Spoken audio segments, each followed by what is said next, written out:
get up and take care of yourself. Please. We're not going to do it for you. All the chat amongst yourself during the show, just not overly loudly. We like having a little buzz in the background. We have Sean on breakfast this morning. Where's Chef Sean? There he is. Woo. We have Kyle on technical this morning. Woo. We have Becky in the producer chair. Woo. And E.T., one of our partners in the business and operating partner of the whole company, is our co-host today. Chef Annie's the bartender. I've never seen this before. Usually she's on her lips if she drinks a little. I see her there every day, Tom. Oh, do you? Yeah. Hence our numbers.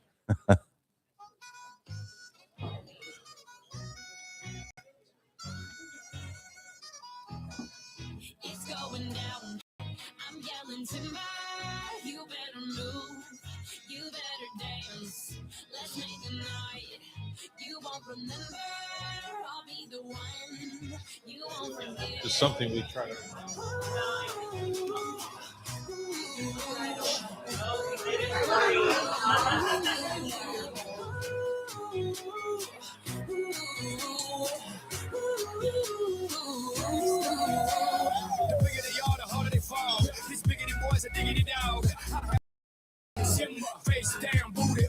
All right, it's 8 o'clock. Shall we get rolling? Do it. Ready? Becky's going to be our audience motivator today. So what that means, if I clap my hands, if you could clap too, that'd be great. That'd be great. As Loretta says, she doesn't like when people don't clap. It's just her. It makes her feel silly. She's clapping for herself. It looks worse. Well, I'm not on camera, so I'm safe. All right, let's get this. Kyle, you ready? Are we live on YouTube? Okay. Can you turn the background music off, please? And YouTube will let us go if it's a song that's Holiday-esque? Not merchandise. Yes, yes. Somebody's got to pay for it. Yeah, we've been blocked before with having some fun music. And even we did the dance parties for Terry. Oh, really? Yeah, they would just cut it off. Huh. But then we get right You back. sure it wasn't his dancing? Well, it was us. It was in honor of Terry. So. All right. Welcome to the Hot Stove Society show on Cairo Radio. All righty. Hopefully you're watching us on YouTube. You can see the big ham in front of my face, which is one of our Christmas hams that we serve here at the Hot Stove as a little appetizer treat. We're going to have some today with the last of Jackie's potatoes. Potatoes. Little French butter, little Spanish ham, and Prosser Farm potatoes. Lovely. That'll be in our second hour today. Hello, E.T. Hi, Tom. We have a newbie on the guest mic today. He's been here before, but we've been partners for 30 years or so, and we're going to be a little chefy today. Yeah. It's Christmas time, and we're going to talk about what you want maybe to make for your festive feast this year. That's coming up on our show. We're coming to you from our kitchen studios here at the beautiful Hotel Andra in downtown Seattle, 4th of Virginia. Right across the street from us is the Dahlia Bakery, which is rocking and rolling this week. Mm-hmm. And next, across from us is Serious Pie and our little Italian joint, Neb, which I'm having lunch. I'm having my Christmas boys lunch there on Friday. Ooh, what are you making? I hope they're not listening. I mean, I hope they are listening, but yeah. I'm making a garlic studded pork roast with fresh bay and rosemary with a, Jackie picked the persimmons from our persimmon tree at the farm, and they were hard as a rock. They were orange and ready to be picked, but they were hard as a rock. You have to let them sit.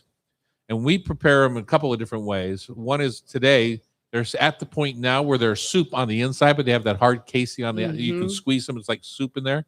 So that's perfect for persimmon pudding. Yum. Or I'm going to make a persimmon gastrique for the roast pork. Ooh, qu'est-ce que c'est un gastrique? Just vinegar and sweet stuff. Just a little sweet sour thing.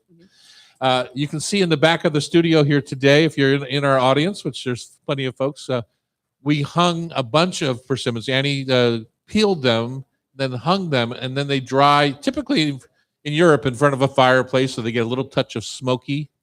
But as they dry, they become like persimmon candy, and it's super fun and very traditional. I think in ancient- Japan you'll see a ton of those. China, Hoshigaki. yeah, Oh, okay. China also, and yeah, it's phenomena This right time of here at year. the hot stove. Yes. Yeah, indeed. On Instagram, you'll see this. It's like the season. Every chef is putting up their Putting up persimmons their- on strings. I don't yeah. think a lot of people know it Yeah. because they don't do with this. Or what do I do with that? Mhm. Persimmon is the one people are perplexed by. I've seen a ton in the markets these days. More yeah, so, yeah. Mhm. in plastic containers. Before Uh-huh. they were just, kind of this niche little Yeah. fruit, kind of like quince too. It'd just show up for a Right. week or two and then be gone. And they don't know which one is those European kind of persimmon pudding variety Yeah. or the fresh variety that you can put into a salad Mhm. that have just a bit of tannin and make your mouth pucker a bit. We do serve a lovely breakfast during the Hot Stove Society radio show recording here. So tickets are $30, I believe, and you can come have breakfast and whatever taste we happen to be having today. Today we're going to have ham and potatoes with French butter on top of our breakfast of crepe with ham and Swiss chard and cheese. We're also going to have oysters today. I know. The I'm folks excited. from Hamma Hamma Oyster Mhm. Company are here, and we are big proponents of them. ET They've Yeah. been serving theirs down at Half Shell for years now, right? Yeah, we've been selling since Half Shell opened up. I mean, it's crazy. The Thousands. first couple of days, me and Tom, we had sore wrists. Yeah. Well, I mean, we sold over 10,000 oysters in our first week Wow. open, and that's a lot. That's a lot. That's a lot. Anyway, we have a lovely breakfast. You can watch us on YouTube, taping this show live or recording it live, as Loretta likes to say. And Kyle gave me a tip on that. So go to Tom Douglas and Co. and then click live or in chronological order Wow. because it's kind of hard to find some folks. So you have to go to home. Then you go to live. All we ask is that you subscribe, which Sure. doesn't cost a nickel, Mhm. and that way we look better to YouTube. Is that how that works? Sure. Yeah. Gives us our own channel, but it's already All done. right. But yeah. Upcoming classes here at the Hot Stove, private and public classes. A couple of public classes coming up. Winter turkey and root vegetable pot pies with Chef Danae McLaughlin. Mhm. Hey, Annie, is that a take and bake class, the pot pie class, or not? No. All right. Sometimes we have classes here where you come to make a pie and then take it home with you, that sort of thing. But it is a family friendly class. Perfect one to bring little ones to. All right. Rat Pack New Year's Eve with myself is Wednesday, December 31st. And there's many more at hotstovesociety.com. We have a confession to make, I guess. We or yeah, you? We celebrated last year our 25th anniversary, and we found out this year or this week that it was actually our 23rd anniversary. Correct. So we get to have another party in 2 years. How about that? Party Math on is guard. hard. Yeah. Yeah. Did you read the article? I did Isn't read that the cute? article. Yeah. Yeah. Nicole Broder wrote that article. Mm-hmm. She's the one who exposed my love for Brandy Carlisle to the entire newspaper world. Oh. Unbeknownst to me that she was going to repeat what I said about my love for Brandy Carlisle and her wife, Uh-huh. by the way. But then you And, became friends and you yeah, exactly. and named a restaurant after. Exactly. Party Wildcards, clever ways to transform unexpected ingredients into star dishes is coming up. The Oyster Deep Dive with Hamma Hamma. Comfort Classics. Chef Sean, who's making our breakfast, he's doing a class here. He's going to guide us through cottage pies. Wine and Food Harmony with winemaker Andrew Janik of Novelty Hill and Janik Wineries. Is going to be here with his chef, Jason. Festive Feats. E.T. and I are going to build a festive Festive. Christmas dinner menu that dazzles from the first course to the last. Wow, your writing is just jumping out there right Had now. fun. And we're going to dry up our show with food for thought, tasty trivia, a special Christmas edition. Yeah. Right? Yeah. Yeah, exactly. So, all right, my taste of the week. Annually we have lots of parties at our places, right? You've been busy. So we have our own parties too. So one is a full staff party. We close all the restaurants in January. We all go celebrate another year in the record books. Another is that I do at my house. Jackie and I host a party for our management team because the management team hosts the party for the entire team. So we have the entire management team to our house for our manager dinner party. We had that the other night. Yep. ET helped me cook. And my taste of the week comes out of that party. Okay. What is it? There's two concepts that come out of it. One is when I wrote this menu, I was in Kona, Hawaii. Mm-hmm. So we had an aloha party. Perfect. And I got to tell you, that Hawaiian store on 45th up in U District Mhm. is the perfect place to get party supplies for an aloha party.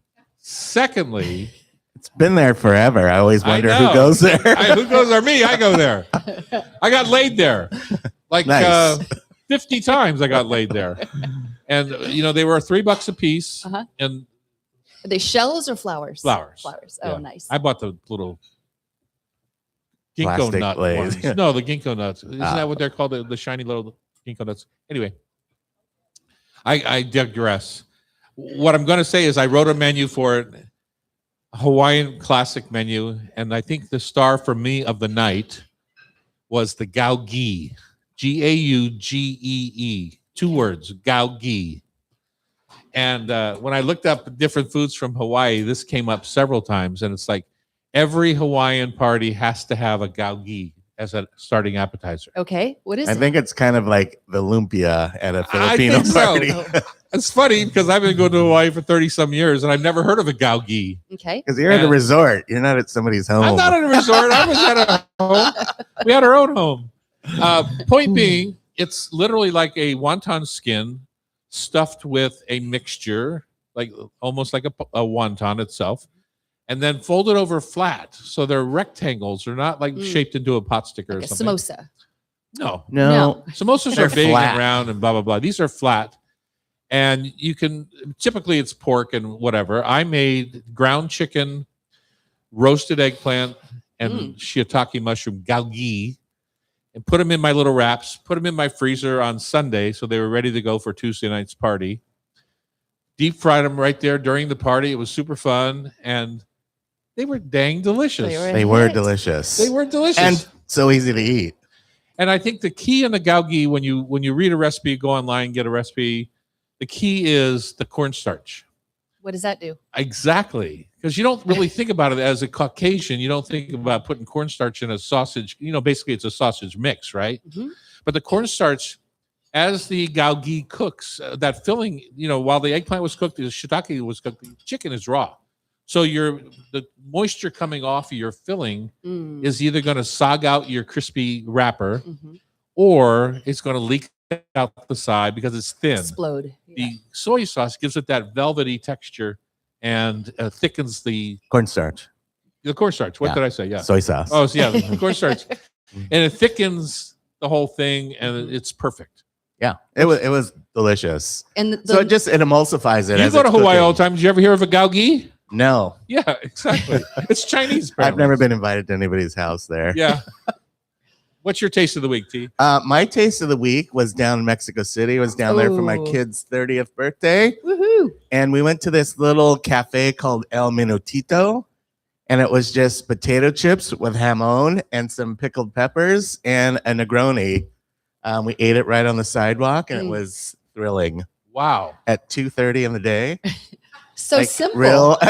It's funny with your kids. This is like not our first time out, but we were just out to have fun and eat and drink and enjoy each other. So Yeah. it was really, all of it together was just fantastic. Awesome. And I know you go down for your anniversary every year. This was a different kind of trip. Yeah, it's my son's 30th. Uh-huh. So we took my daughter Ella and their partners and me. So 5 of us Fun. just eating and drinking. And then our Uber driver, unbeknownst to us, we were 2 blocks away from the Luchadors. So we're like, all right, let's do it. So we were just traipsing all over the city, having Uh-huh. a great time. But Wow. that bite was just so fun. Just Mm. having It doesn't sound Negronis. very Mexican, but but it is, huh? Mexico City is really Interesting. very European-esque. So I think there are all these little branches of restaurants and restaurateurs doing non-Mexican restaurants. So it was thrilling. I mean, the space is gorgeous. Mm. Well, I'm going to have to try that out. I'm doing a little simpler version of that today for our guest here today with Spanish ham with French butter and Prosser Farm potato. The Negroni, that's what I'd recommend. It was perfect. All right, what to do with those unique pantry items that end up in Bex's pantry because she buys everything. You know it's true. Partially. Yeah. My Okay. question is, do you use it all up? That's Well, what we're you're going to gonna help me- find out. You're going to help me do that. On Cairo Radio, it's the Hot Stove Society Show, Christmas edition, 97.3 FM. All right, okay.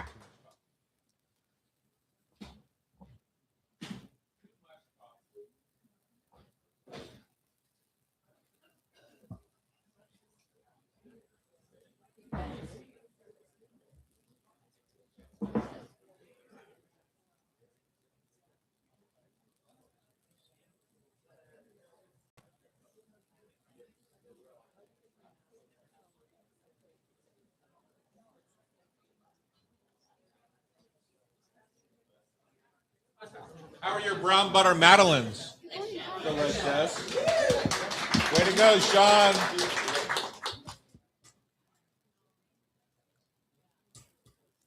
Yeah, I would make those again.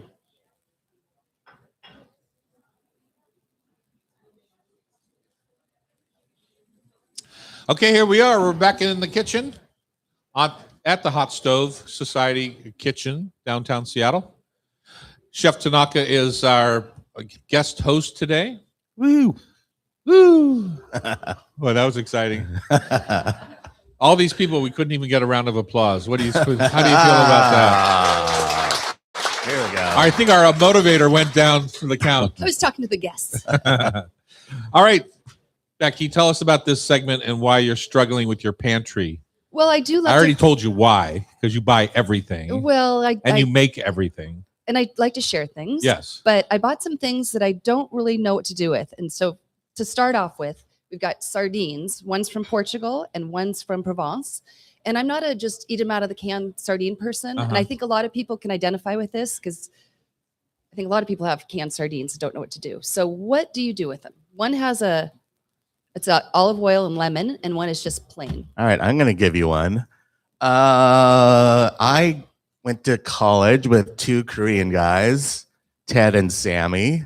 There was always a pot of rice and a can of tinned sardines. Okay. And generally, like Asian ones, they're some form of soy sardine or mackerel. Mhm. So that on rice is what they had every day. Ooh, that must have smelled good in the dorm room. And almost 40 years ago, back then, those were like 99 cents. Right. So Well, these it were, was an economical usage of sardines every day.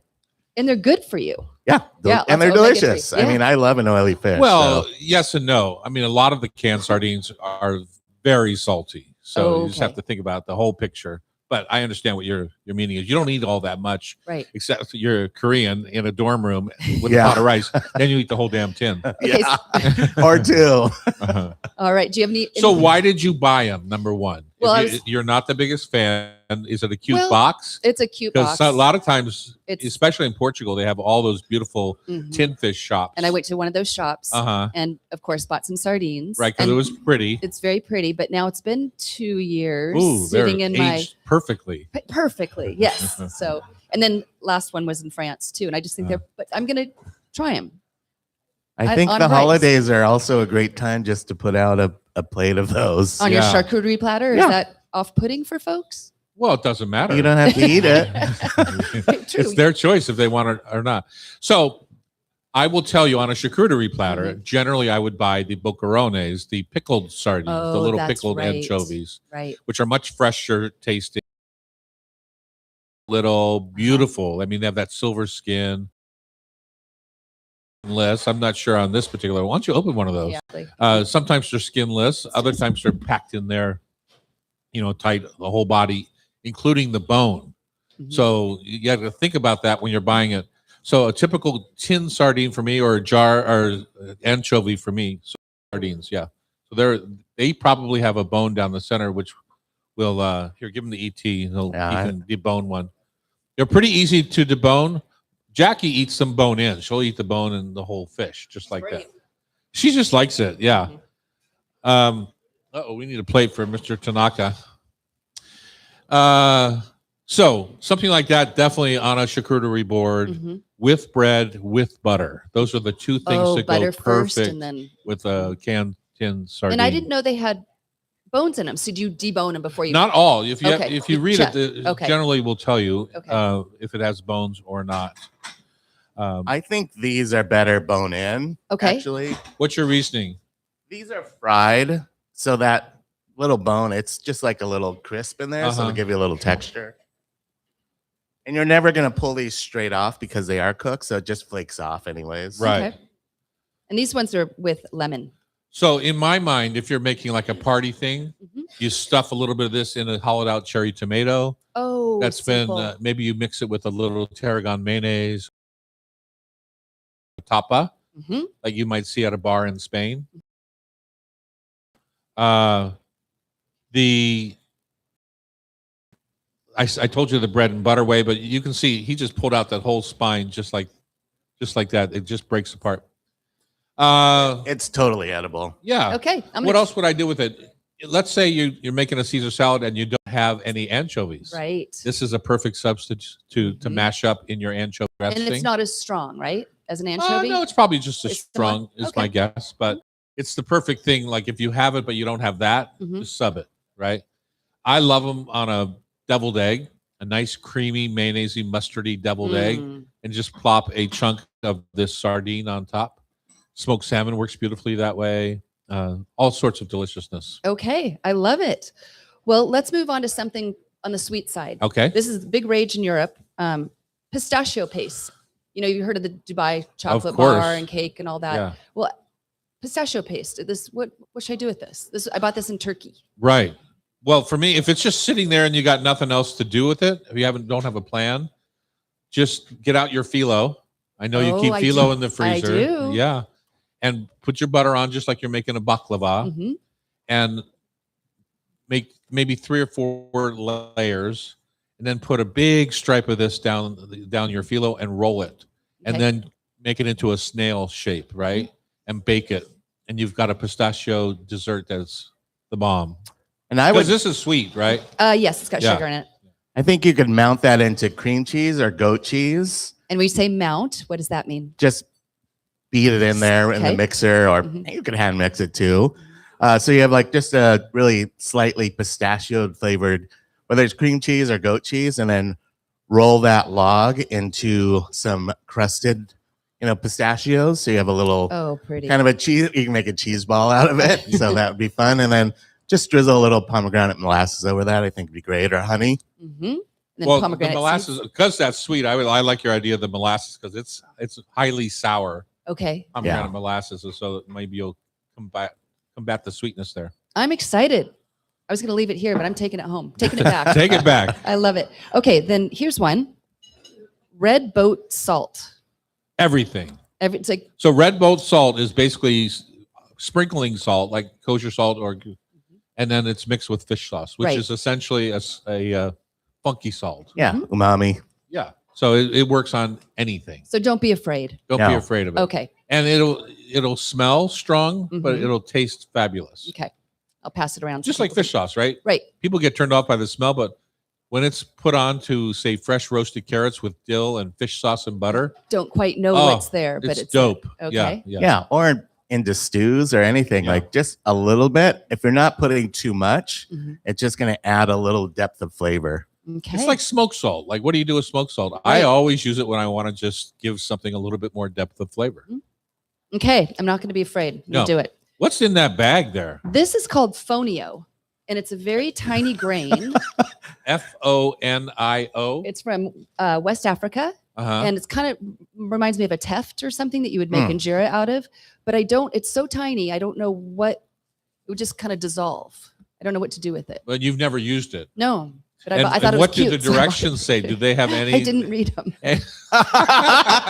Cute package. Cute. If all package. else fails, read the directions. You're acting like a dude right now. Totally. In a pot with a lid, bring 1 cup water to a boil. Stir in a half a cup of fonio, 1 tablespoon of oil. Bring back, so add a pinch of salt. Cover, remove from the heat. Let sit covered for. So it's a little bit like couscous. Yeah, but really, it acts cooks like really couscous. quick. Yeah. And it's a West African ancient grains, so it's a superfood. Uh-huh. I get sold on those things. Yes, you do. But you didn't try it. Yeah. Okay, then here's something I got from Eliza at Chef Shop. It's beautiful mustard, but it's got balsamic figs and dates. Uh-huh. And that, what would you do Just with sounds perfectly for a cheese tray or Yeah. a ham sandwich. Yeah, I was going to say roast pork. Just make a, I was at Costco yesterday. Mhm. They have bone-in roast pork loins, $2.99 a pound. that? Wow, what a This deal. is center cut with the baby back ribs still on it. Mhm. $20 for an 8 or 9 bone rib roast. There's- $20. that's Economical. It's crazy though. That is now the cheapest cut of pork. It is because people want the ribs. So Yeah. the baby back ribs, which are 50%, 70% bone, are Mm-hmm. more expensive than center cut pork loins. Makes And- no sense, but The other thing that they had, which I think on last week's show I said my most value cut is pork butt, shoulder, right? Which yeah. is actually the shoulder. $2.29 a pound. Wow, that's a deal. It's incredible. yeah. Okay, so where does the mustard play?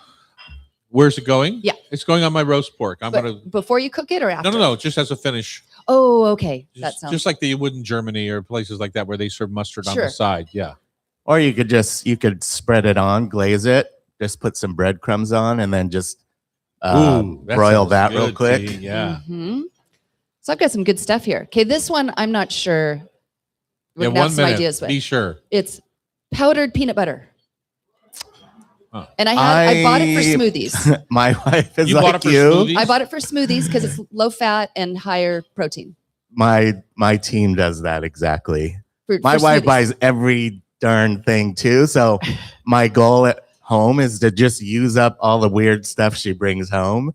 That's great. Sometimes it works, sometimes it doesn't. But if you don't put too much, you don't really know. It's just kind of trying to get rid of it all. If you mix that with powdered sugar, you can get some of those Mexican candies that are. You ever buy those? They're pressed into a little mold, Yes. and then they kind of melt Yep, they're like a beautifully in cookie. your mouth. Yeah. Mhm. So try that. Try Figure that that. out. Use your dumpling press, or I'm sure you have one of those. One thing is, don't just use a spoon and eat it because it cakes up in your mouth. Okay, I Ooh, can feel that that sounds right now. good. Yeah. How could you resist that? Not going to tell you how I know. Yeah. All right. Up next, Lissa James Monberg, Vice President of Shellfish at Hamma Hamma Oyster Company. On Cairo Radio, it's the Hot Stove Society Show, 97.3 FM. Wow, how's your breakfast out there? That's a fast breakfast this morning. Yeah, usually it's lunch. I know. When Annie's cooking, it doesn't come out till 10:45. Okay, we're gonna have to hear about that. So, Kyle wrote he knows all about phonio. Can you give us a couple sentences? So it's like No, you have to And be then on the Mike- mic if you're going to. fonio is Africa's oldest cultivated grain. It's like 5,000 years cultivated in Egypt. It's like the oldest thing that they had. So And healthy, right? super healthy. It's supposed to be a superfood. Dry. It's available in like really arid climates, so it'll grow in places where there's really minimal amounts of water. That Yolele company is trying to bring it to the States, and it's really good. Just get some nice chicken stock, cook it up, and it's just like fluffy like quinoa or like couscous, like Yeah. you said. And it's just really good. Like add it to your rice bowls. You can fortify your rice bowls with like some beans or some grains like that, and it just makes it really healthy, nutritious, and it's nice to try something a little bit new. There you go. Thanks, Kyle. Great.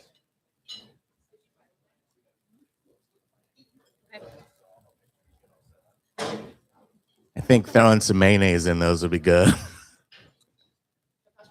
Sure. Take or not. Take or not, fantastic. This is comfortable. Check, check. Yeah, you have to like really be right. Check, in it. check. Okay. Uncomfortably. And if you don't, we yell at Kyle. So you don't want us to have to do Let's that. practice. Get Kyle in trouble. Little practice. I'm going to talk real Oh close yeah, to the you mic. got it. And is it? I should know this. Hamma hamma or hama hama? We say hama hama, Hama but hama. many people say Like hamma mama. hamma. Mhm. It's a long this conversation will never not be part of my life. Okay. We did that.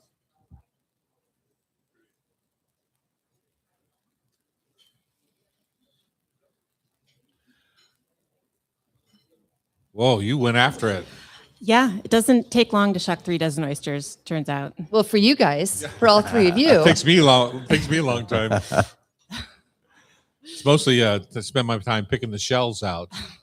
You know, there's shell in the oyster when you shuck it. So it's not anyone's fault when you open the oyster and there's shell in it. Because Oh, they're really? making their shell inside the shell. She Oh, is I'm gonna totally blame the lying. She is oyster then. Totally lying right now. She's trying to make you pull it feel. closer to you, And then too. she gave us Pull an it out. She's trying to make you feel better about yourself. Okay. There's no shell in the oyster. That's gritty shell. Okay. It happens when you pop the oyster if you're not careful. Because the mantle, right, is but where they they're make growing their the shell shell. in the mantle. I Yeah. understand. You absolutely can introduce shell when you shuck it. But I'm here to like make it seem less Oh intimidating. no. Ah, anybody can do We work this. super hard for that. Yeah. Hey, Kyle, would you lift her mic up a little bit? She's bending over. Looks uncomfortable. And a little closer. And bring it to her. Yeah. There we go. Yes, this is a There good way we to go. improve Yeah, my just so you posture. don't- Thank Yeah. you. I'll try it. It lasts for about 20 seconds.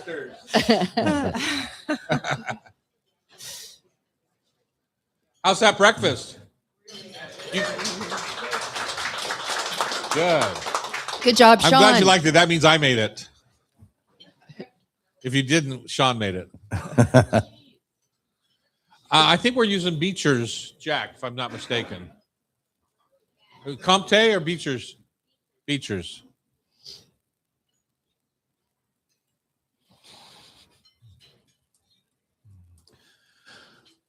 And the lay nuts, they're kukui nuts. Kukui nuts. Cooey.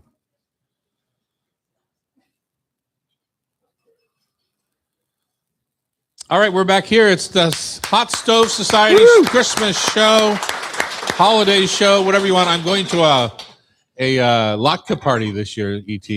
Yeah, Ooh. I'm looking forward to that. Did you get an invite to that?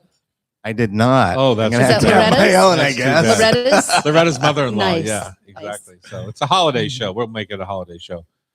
Hanukkah, Christmas, whatever you celebrate, have Mhm. fun and Mhm. bring joy with by cooking. Why Absolutely. not? Lisa James Monberg is here. She's the vice president of shellfish at Hama Hama Oyster Company on Hood Canal, 5th generation oyster farm. Yeah, we're actually 3 generations in oysters, 5 generations Like total. 25, It's confusing. 23. Yeah, whatever. It's Just go all- with it's it. close. No, but that's the 5th generation is the forestry? Yes. Okay. Yep, yep. Okay. Ah. And my grandpa started the oyster farm. So, That's wonderful. How fun. Tell us about you, Lissa. well, people always laugh at my title, vice president of shellfish. Like it's like somehow supposed to be funny, but it's not. I work with my brother Adam, and I think it's unclear who is in charge really most of the time. But Adam probably doesn't think so. this is true. I studied English literature, which is a great entry into seafood store management. Mhm. But I grew up working on the tide flats in middle school, picking oyster singles and mucking around with my cousins.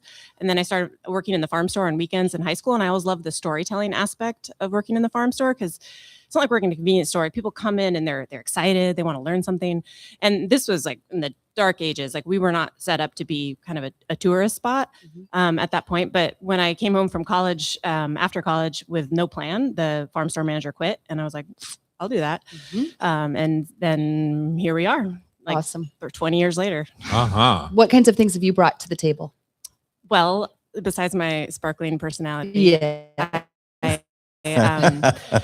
I think just giving customers a way to interact with the farm. So we started the Oyster Saloon, which was really like grabbing a tiger by the tail because it turns out running a restaurant is very hard, and we were not restaurant people, so had a quick learning curve. It's hard there. even if you are a restaurateur. We say that every day, and we've got 30 years at it. So Yeah. We started doing like letting people out on the beach to pick their own oysters and kind of engage with the ecology. We started hosting farm dinners and things like that. And then just like teaching classes, like we're going to teach a class here in a few weeks, but getting people hands-on with shellfish, because we want people in Puget Sound, like our grand mission is to help people feel like they're part of oyster culture. Like they have a reason to care about the resource and care about the industry and feel like they're part of it, especially when there's so many people moving to Puget Sound from elsewhere who might not know that this is like one of the world's best oyster farming regions, and to make them feel kind of literally hands-on with the product. What do you say to people who ask about R months or not R months? Because a lot of oysters for us are sold in non-R Yeah, months. I know. Which is the opposite. Like in France, they eat all the oysters in the holiday season, or but here people want to eat oysters when it's hot. And I'm going to defer to one of my colleagues, Adrienne Anderson, and I don't know where she got this thing, someplace down south, because there's a burgeoning oyster industry in the south of the United States. But it's about refrigeration with the R month. Okay, yes. that's great. We can tell our waiters that. Yeah, because I mean, we serve oysters year round, and we actually have a lot of technology that helps us sell safe oysters year round. Different tanks we can keep the oysters in that are just kind of brand new, that are kind of changing the summer oyster scene quite a bit. But you just have to be a little more selective, I think, about where you source them in the summer. Yeah, and that's what we've been telling our staff Yeah. about, how the selection and how that imparts, Yeah, well, you should safety. you should bring them out to the farm on a tour so they can see the magic. You guys are they're rocking and trying to rolling figure out it out. there. Yeah. Yeah, well, in the saloon in the summer for sure. Technology, I don't know if this started with mussels, but the whole deep water farming thing where you're dropping socks into colder water, Yeah. is that helping?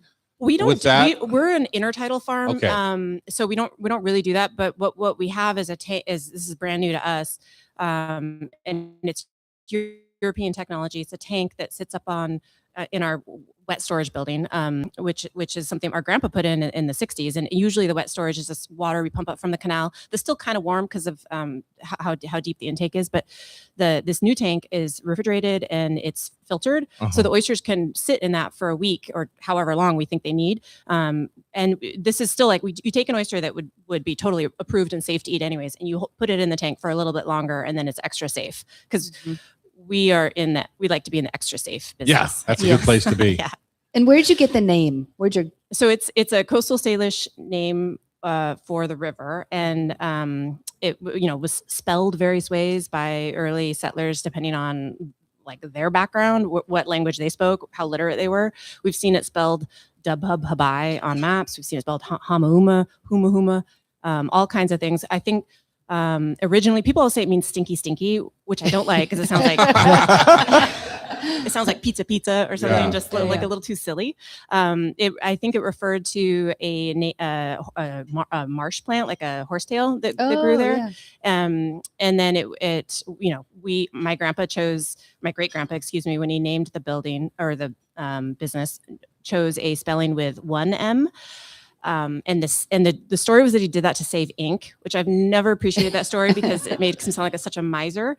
But now that I'm typing it on my phone, I'm just very grateful. Yeah. There's fewer letters. And this is the river on your This property, is the river, right? correct? And then the Yep. state in the 50s named the river with 2 M's. Oh, That's why they did- Gentleman, we're in the Hotel Andra here at the where we have our school, and the gentleman who owns this hotel, Craig Schaefer, yes, has a beach that you Yes. guys are now farming his beach. yes. He's got the blue No, Hood Rocks. Hood Rock. Yes, Hood Rocks. and he's a really great customer in our farm store, so it's always nice to see him roll in. So it's fun having a Uh-huh. neighbor. Yeah, I mean, Hood Canal is an amazing place to farm It shellfish. is. The water's really clean. It produces a really nice tasting oyster, and so that was a really fun connection to find someone who wanted to have food growing out in front of their beach, Right. and then find a way to share their spot, Mhm. with people in Seattle. So that's been really fun. What is the process, or how long does it take to go from seed to serving? Spat. Oh man, spat. a couple of years, like maybe, but it totally depends. Oysters have different journeys. I don't know. There's like an oyster fairy that taps them with like, you're gonna be eaten in 9 months, and then 3 years, because they're born in a hatchery. We don't have a hatchery. We have a nursery. So we buy the seed, and we it makes it sound like we're farming plants, but we're not. These are little tiny animals. Yeah. So we buy the seed, and then we nurse it in a little tank where it has just continually flowing water over it. It's called a Flupsy. We've got a great team that work in our Flupsy, and they're just constantly washing the babies and sorting them by size. And then some of them get put right into a bag when they're big enough, and others spend like over winter in the Flupsy so they can be planted in early spring. But they all kind of take different paths because we want to have a kind of continual supply. Yeah. And on some beaches, the oysters are going to grow really quickly. Like you might plant them in February and be able to harvest them in October. I mean, that's extremely fast. Like this is these animals just want to grow like a plant. They just need seawater and sunshine. But in Hood Canal, the water is a little leaner, so it takes a few years once they're planted for them to reach market size. Yeah, because Craig would always be like, "Hey, how come you're not serving my oysters?" I'm like, "They're not ready Yeah. yet." So like, for 2 years, Yeah, he's yeah. been saying like, I "Where are know. my oysters? Yeah, How come he- they're not he- on your menu?" You should come in and bug Adam about that. He has been. Yeah, I'm sure. I think sometimes people think the names of oysters are really kind of sweet. To me, it's a little bit like naming pink colors.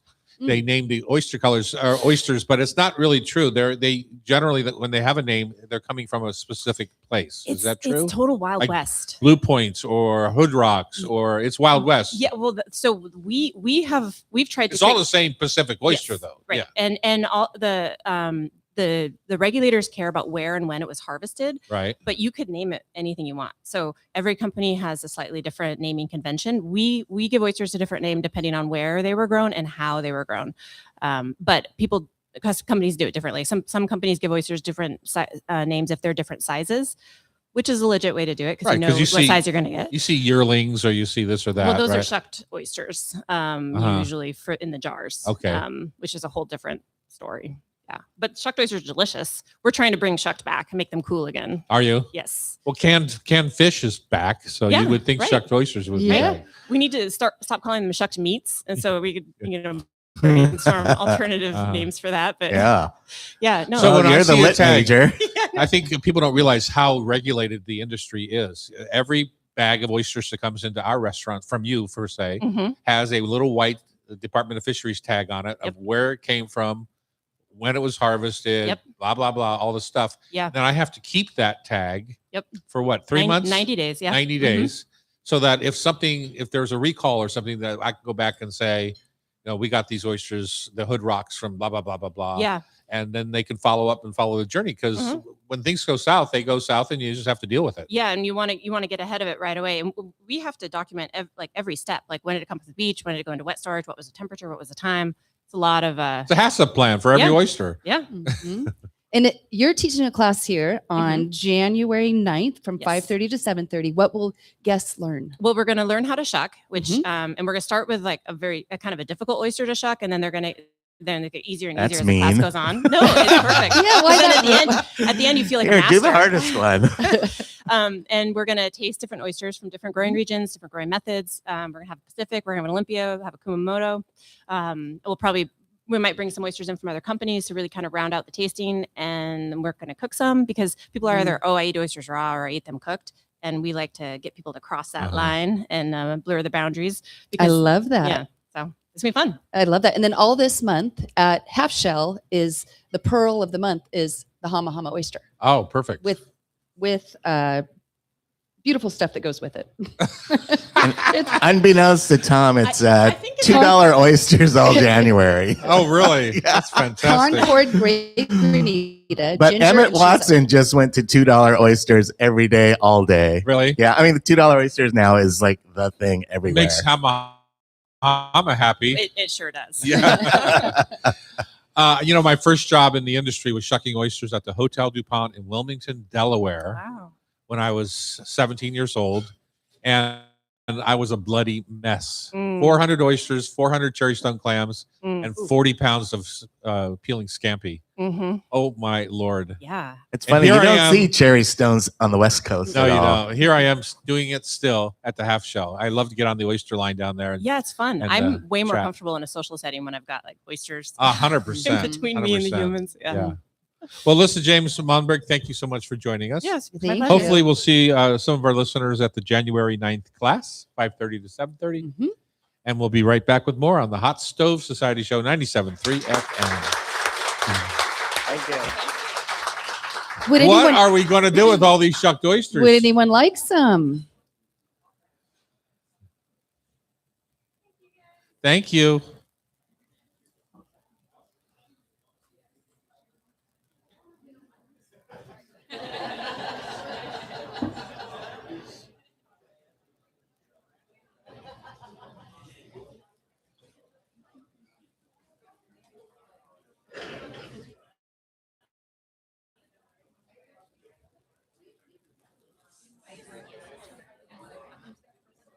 How are those mimosas?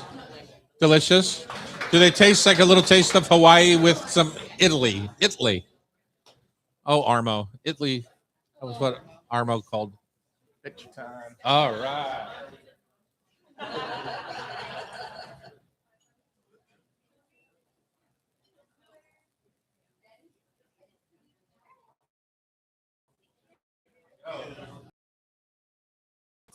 Yeah. That's not easy.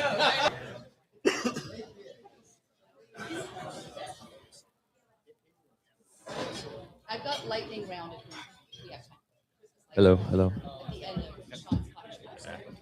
At the end of Cottage Pie? Yeah. Okay. Sound of my All right. voice. Okay.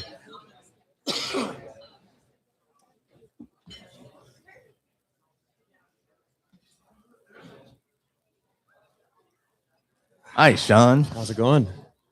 Great. How we doing? Sean is the one who made your breakfast this morning, just so you know.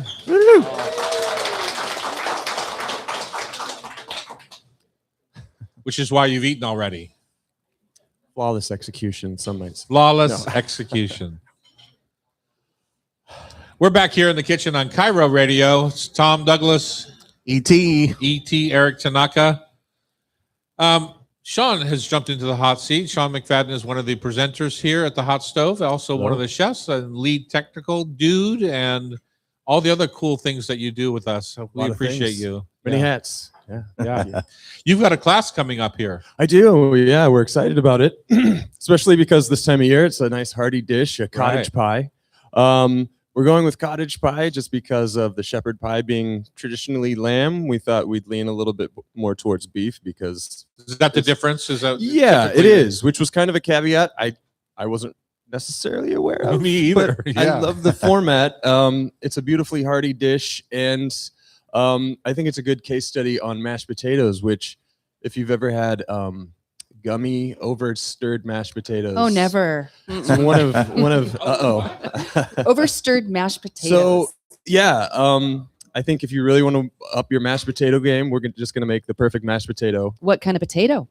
I think we're just probably gonna go with a russet and maybe Russet, not a Yukon. Okay. maybe a blend to get the starch and the hardiness. But Would you say that gummy overworked potato is a style? Because Tom and I did an event in London, yeah, It's not a style. It's wrong. and the chef was making mashed potatoes. you just He kept put a stirring Burmix in there and left Oh, it in no. there for Oh. like 20 minutes. It was just Oh, like, yeah. Was like it killing you? 20 Right, minutes, and yeah. they were gummy. Like yeah. that's, I'm People like, get confused on Robuchon potatoes and gummy mashed Right. potatoes. well, Yeah. Robuchon's a style of potatoes. So I was I thinking know. maybe this is 50% a butter, though. style. Yeah. And there is one secret. I don't know if we should save it for the class. Should we? No, should we go tell ahead. 'em? Give it up. The ricer or the food mill is going to be your best friend, and if Ah. not, maybe just a nice masher, or if anything else, a large fork or something when it's still warm. Uh-huh. If you let them cool down, that potato starch is just going to start. It's pasty. Bonding. Yeah. And I've worked places where they seemingly were not aware of this issue, and I mean, who's gonna try that? In a Well, ricer. people just think you can put them right into your Cuisinart or your, Oh, your yeah. food processor, and it just ruins them. And I've seen, you can take that gummy mashed potato, and I feel like if you kind of let it hang out in a bain marie or almost bake it like a casserole, it'll kind of fluff back up a little, but it still has that. I they think just that need was that- this guy's strategy because we did it like 8 Sure. hours before Yeah. too. Yeah, no, totally. I mean, and if you're going to serve them, upon serving them, you can make them ahead of time and just warm them up like you would a casserole, and nice and easy. But yeah, we really want people to be dialed in on mashed potatoes when they leave. We want to leave no stone unturned. Make sure they have the perfect mashed potato, and that leaves us with the stewed meat, which I think is a good. We all kind of have a taco night, so we're doing, ground beef, but this works with anything. I think lamb is amazing. There was kind of a trend a while back where a lot of menus had a lamb burger, and I love the lamb burger. But I don't know. Where do you think people are sitting with lamb these days? Because Well, the stuff that we're getting out of Australia that you can see at Costco all the time, right? That's what they sell. yeah, It's like the original American lamb as far as a flavor profile. I think like the little small racks you get from New Zealand still taste a bit gamey, but right. Yeah. I would challenge anyone to try and figure out the difference between if it was a blind tasting, there's Sure. not a whole lot of difference. And the Well, I cool think Australian lamb is corn fed, while New Zealand is still grass. right. So I think that's where It's it the flavor. differentiates flavor wise. Nice. And then I think the Australian lamb is also spec to American spec. So Right. those should be very similar taste wise. Nice. Yeah, so we're gonna have them build. This is a make and take class, which we also love because you get to leave with little something for maybe spread the A dinner spread the party. cheer. Yeah, absolutely. And we're gonna serve a taste of the traditional shepherd's pie with lamb, Uh-huh. so they can kind of get a little compare and contrast of the two. And yeah, we're gonna show them.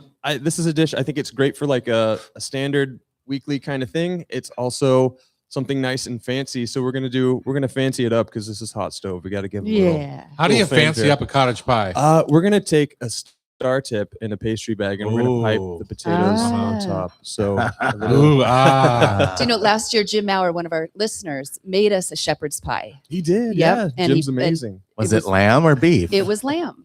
It was lamb, and he did the fancy business on top. Of I course love he it. did. Yeah, Yeah. yeah. I guess it And then makes more sense. A shepherd is shepherding lamb, not big old cows, right? There you Right. go. It's I just a- want to get, you always see online pictures of the traffic being stopped by a whole herd of lamb or sheep crossing the road. I want that to Right. happen to me sometime. Yeah, it's a good I mean, reminder. all I of- get is the Ballard Bridge going up every day in front of my car, but yeah, I which want is a I whole want like different- 1,000 lambs with border collies chasing them across the highway. just open pastures. Yeah. and yeah. Yeah. It just, That used to happen on Lopez Island. We used Did to it? go. We used to go pick up lamb there, but Yep. they free graze on all the land out there. Mhm. All right, so tell the January 10th, Saturday, the 2:30 to 5:30 is your shepherd's pie, cottage pie class. Indeed, yes, sir. And now we're going to jump into a quick lightning round. Yes, because it's Christmas time. Okay, All so right. Sean, we're going to start with you. Okay. Eggnog or hot buttered rum? Eggnog. Et? I'm gonna go with real old school eggnog. One of our chefs, Mark Van Molken, used to make it from scratch and Dutch style? age it. Yeah. Yeah. What does It was age just- it mean? Well, it was just he would start in January for December, and it was just No egg white sugar and like Everclear. Yeah, exactly. And then he would stand there and watch you as you tried it. It's like there was no backing out. Yeah, you were I'm committed. fascinated by that. But you- Hot delicious. butter rum for me. Hot buttered rum for Tom. Okay. With ice cream as your base. Wow. Ooh, that sounds nice. Yeah. Like an affogato of sorts. That is nice. Well, no, it's pureed into the with the cinnamon and the Oh, all the okay. butter. Okay. Yeah, it's just Nice like and- that creamy. Yeah. Sounds great. Okay, chestnuts. Roast them or skip them? I haven't had a lot of chestnuts. I think the only chestnuts I had were late great Terry Rodero brought in a chestnut puree, and it was one of the best things I've ever tasted. Wow. So I'm gonna have to go chestnuts if you got them. Okay. Roast them if you got them. If it's a puree, it's most likely been roasted first. Yeah, Yeah. yeah. Or It was- came from a can. Yeah. I like them in a can. Roasting, they get dry to me. Like if you have to slow roast them, you can't do it fast. Yeah. Mhm. And A lot of work, It's a good way too. to get a trip to the emergency room as you take the chestnut knife through the palm of your hand. Yeah, it's a lot of work. Yeah, exactly. So me neither. They're just not my leave 'em, favorite. Skip Yeah. them. If I was going to have them, I buy the ones from Chef Shop Mhm. that are all candied and lovely and peeled and Mm. done. Yeah. Yeah. I've had them on the just on the streets when they're just a little rich, but Yeah. but lovely kind of this time of year. Okay, oysters Rockefeller or shrimp cocktail? Ooh, that's tough. I think I'm gonna have to go with shrimp cocktail because that was just around when I was a kid. Before I was old enough to be appetized by shrimp, I saw it around, and it was literally the only food I wasn't into eating because you could see the whole creature. But I got over it, and I ended up loving shrimp. So yeah, Okay, it and then was- you were down in Louisiana, New Orleans for a while, right? Did you have my some? I just from the south, but Okay. we grew up in Indiana at the time. Okay. So yeah, a little. ET? Midwest. I'm gonna go oysters. I don't love shrimp that much. Oh, ET made masses of garlic shrimp for my party the other night. I had Because I know people love shrimp. They do. People love shrimp. Yeah. So I think it can be dangerous if you're having a dinner party and you're only having oysters, even whether they're raw or baked. Mhm. So you should have an alternative because there's just so many people that so you're saying both? both. Both. Okay. Because my wife loves them, Yeah. and I'm a shrimp guy. There you go. I love that compromise. Okay, stuffed mushrooms or deviled eggs? We just got 1 Ooh, minute. Gosh, these are tough questions, Becky. I'm gonna go. I'm gonna go deviled eggs. Just done right. I'm gonna do it. I'm gonna go stuffed shroom. What would you Nice. stuff it with? Sausage. I grew up on crab meat, like a crab cake type of thing, blue stuffed crab? stuffed into a mushroom cap. Ooh. So Yum. I'm going to go crab stuffed mushrooms. Oh, there you have it. Thanks, you guys. Respect. Thank Little you. holiday You lightning never round. said one thing yourself.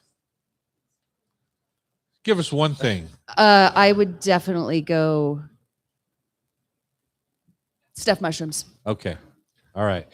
Andrew Janik is joining us. Is he here yet? He is. I don't see. Oh, there he is. Nice. I think we're going to drink some wine if I'm I not think mistaken. so. Okay, good. On Cover Radio, it's the Hot Stove Society show 97.3 FM.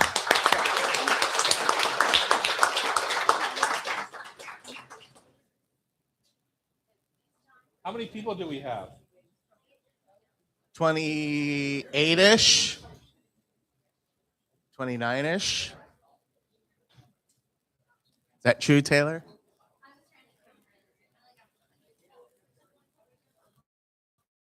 All right.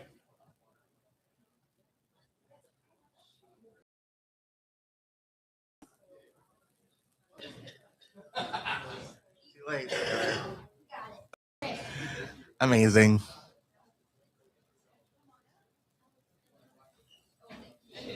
Hey, Annie, can you bring Thank you.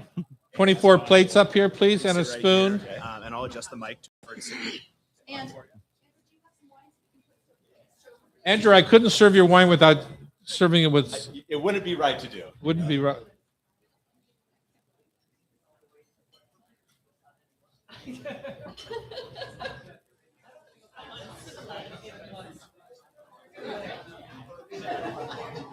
Who was brave enough to have an oyster at 9 o'clock in the morning? Delicious, I bet. Yep. Yeah, you can start plating. I just need a service spoon for the potatoes and the butter. Oh, that's beautiful. Does everyone have a fork? Annie?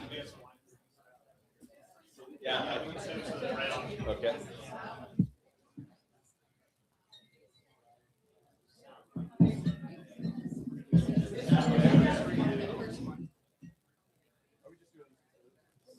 Yeah, just put, 2 or 3 potatoes on a plate. You just do them right on the grill there in front of you. Me. All right, and then we'll just have you sit here, and you got to be pretty close to these mics. Okay. Um, Lots of butter. taller. Right over top of the Okay. potatoes, yeah. Good. Yep. Alrighty. Awesome. Good. Sure. Becky, these are ready when they have ham. Nothing like a little 9 a.m. Cabernet.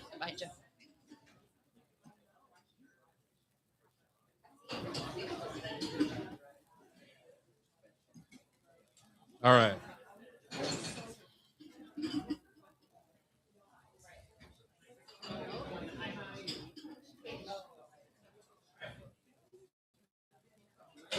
This goes with your Cabernet, you guys.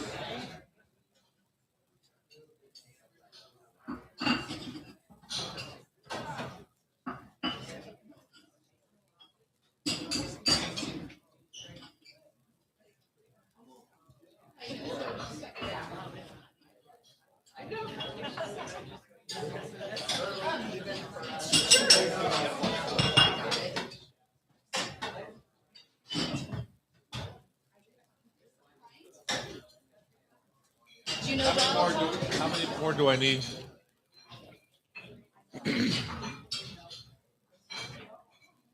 So hold off before you eat the potatoes and the ham.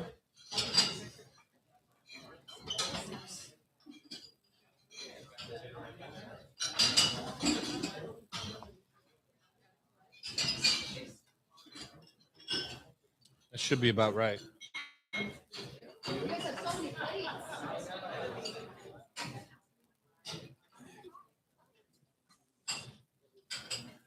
All right, so I made this to go with the wine in front of you.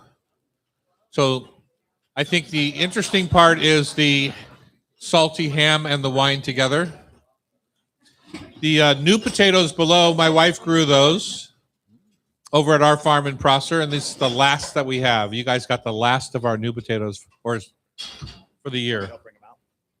They're cooked in a little Brittany butter.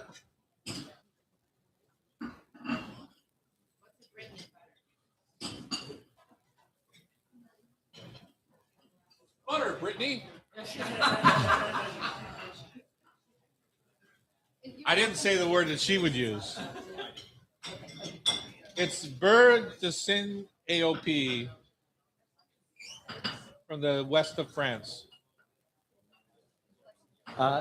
Maybe okay. Yeah, Thank you. from the area of Brittany. You got enough ham? All right. Yeah.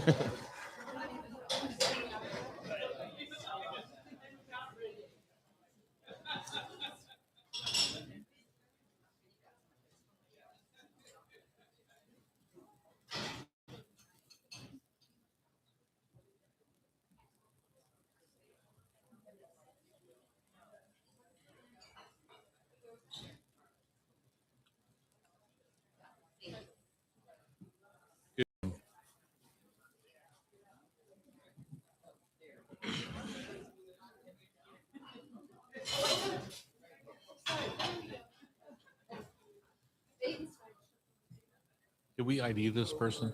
Did we ID this person? Age ID. How's it going? Ask her privately. Very nice to meet Ask you. her Thanks for having me. Yeah, it's our pleasure.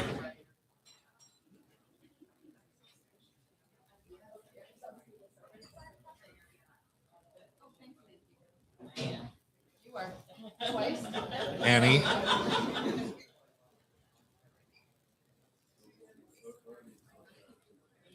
Never thought of that.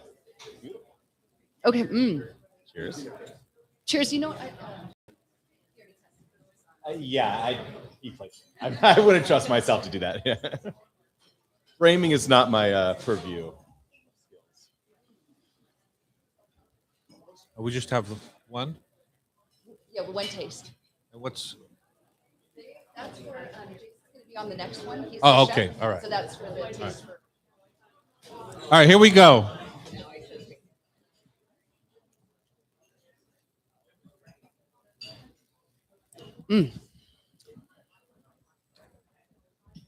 Hit the spot. yeah.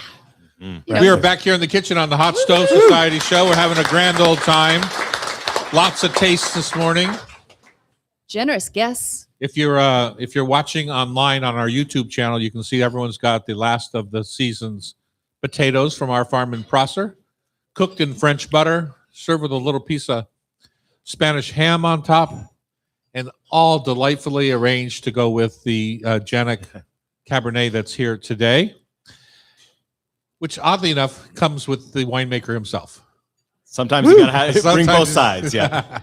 Welcome to our show, Andrew. Thank you. Thanks for having me. Tell us about you and Janik and Novelty Hill and all the different things that you do. Yeah, we've had a pretty long, fun, storied history in the industry here in Washington State. So my parents moved up into the state in 1984. My dad had finished his degree at UC Davis, and he really believed in the potential of the Columbia Valley. My mom being from here, but him being from California. So he decided to take the leap up here instead of taking a job in Napa or Sonoma or whatever. And what a decision it was. So yeah, What number winery was he? So he did not move up to start his own winery, but there was okay. about 24 wineries in the state at that time. Wow. And now we're right around 1100. Yeah, So Wow. I mean, 42 years that's pretty incredible growth. Yeah. So yeah, he popped around a few different wineries in the 80s, and then he was the head winemaker for Chateau Saint Michel all through the 90s. Really amazing time to be there. Is that where you got the bug? My brother and I, we grew up always around wine. I mean, my earliest memories really are being in cellars, and especially the scent memory Yeah. that's Yeah. so strong. Mm-hmm. And yeah, so in 1999, my parents decided that it was time to, see if they could make it on their own. So they started Janik, and then a year later, we got hooked up with the Albert family, who had a piece of land over in the Royal Slope of Eastern Washington, and that is the inception of Novelty Hill. And that was a year later. And so, yeah, I mean, I started working in cellars when I was 12 or 13. I started making my own wines in high school and bringing them to parties, and still like not sure exactly the legality of it, but like, There's no question. It's statute not of legal. limitations have to be over by now. That There's was a no pretty long time question. ago. Yeah. So yeah, you realize, there's some like kind of social benefits of this also, but yeah, so really, fell in love with the process though, because that's Yeah, girls love a big red cat. yeah. I will say the first vintage was a rosé, and not to take credit for the there you rosé trend go. that happened afterwards, but that, yeah. Ahead of the time. Yeah. But no. So, and then, I've been making wine for Novelty Hill and Janik forever, learning from my dad, but then also working abroad for many, many years, and then started my own project in 2011 as well. And now we're just kind of one big happy family. How does it feel being in a family business? Like kind of following a legend, so to speak? Like your dad, is huge in this industry here in Washington State, obviously. Yeah. And I mean, you'd think that there would be a real kind of inherent pressure with that.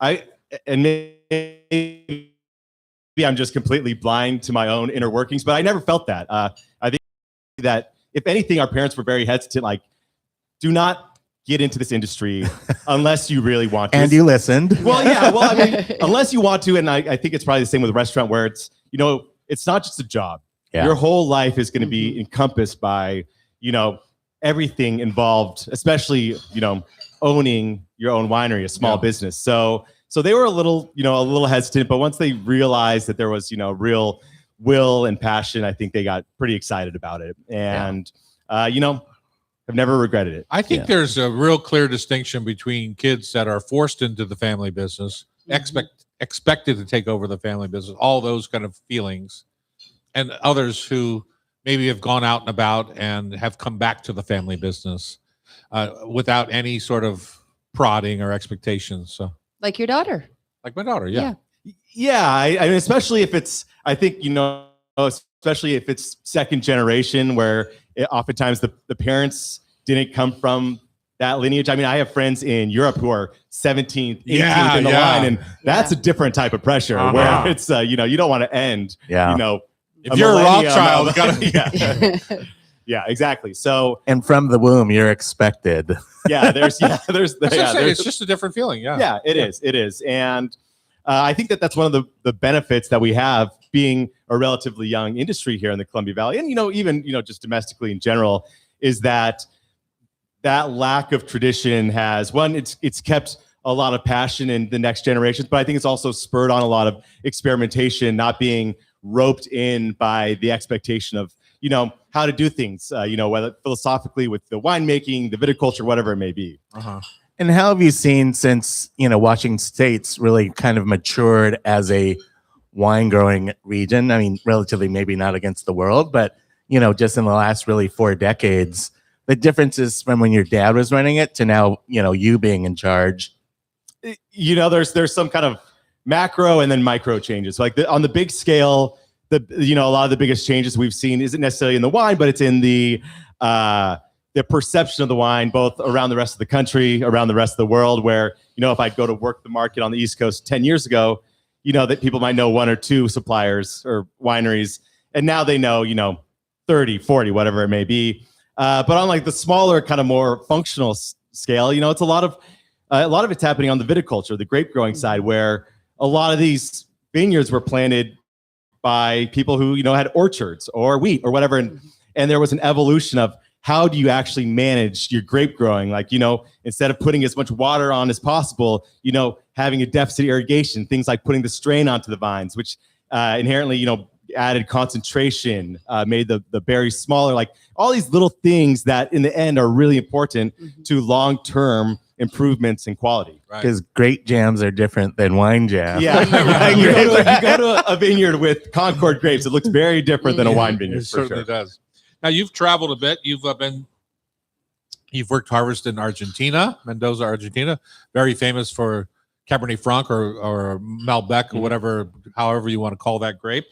South Africa. What have you brought back from your worldwide travels that have enhanced maybe what we were doing here in Washington?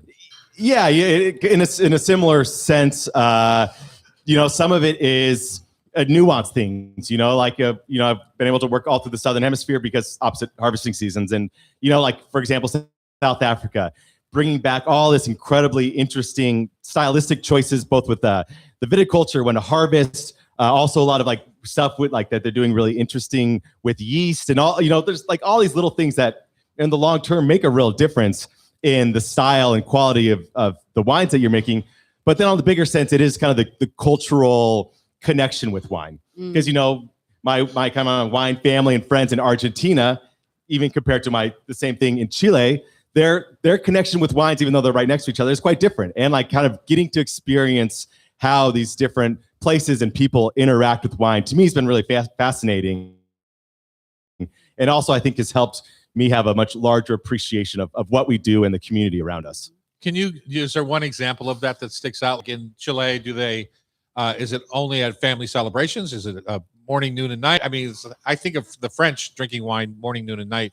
At least that's the way Chef Thierry used to talk about it. Yeah, and like, for example, in Argentina, it's going to be kind of more like that, where, you're getting in, it's oftentimes some of the schedule you're going by can be a little bit more laissez-faire, which coming from up here is always a kind of tough thing for me to adjust to, but then after a week or so. Yeah. But it always gets done, and some of the most beautiful wines in the world.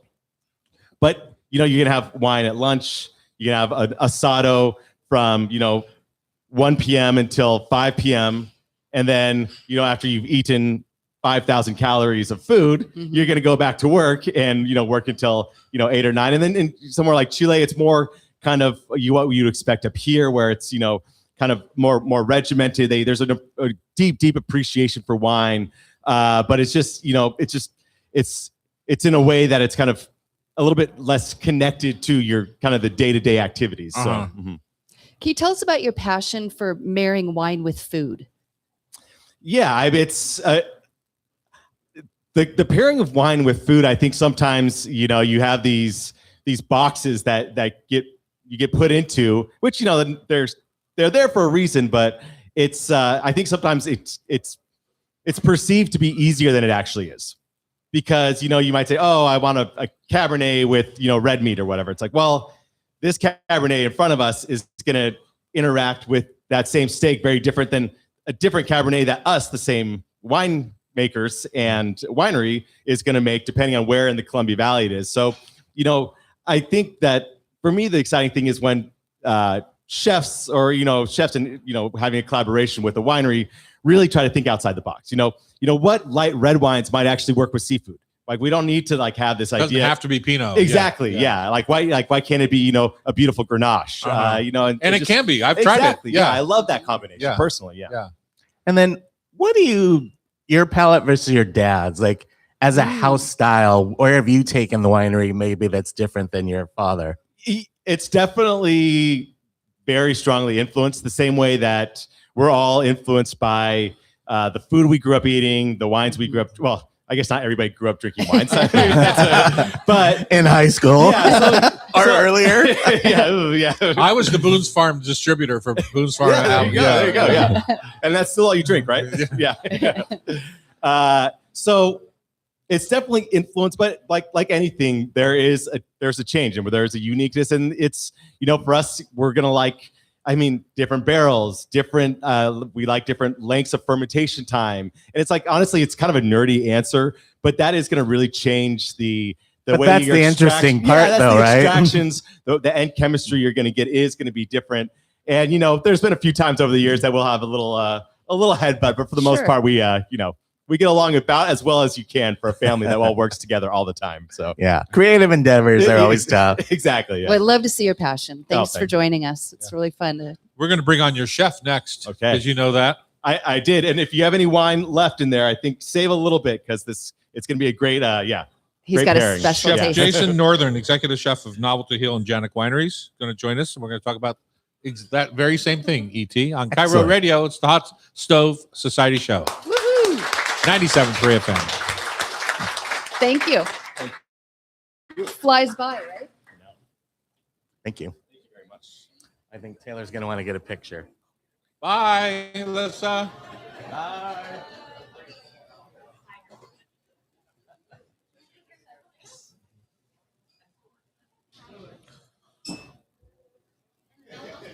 Kill, you look warm today. You got a big old sweater on. It's going. Hey, good. How about you? Well, all right. You're welcome. You gotta talk pretty close. These probably pretty close.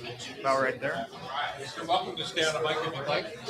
Yeah, why don't you jump on Becky's mic? Is that a little too close or? Okay. That looks like it's adequate height for you. Yeah, but you really need to be right. You gotta in be on right it, on like, there. Awesome. Right, you're almost eating it. If you have a question, just come on over. Sorry. No, this is it's great. Back there. So look more naturally towards Tom, or Yeah, that's You can just gaze at Tom. yeah, just Huh? Just tell him if where I to should look. gaze towards you, just that way.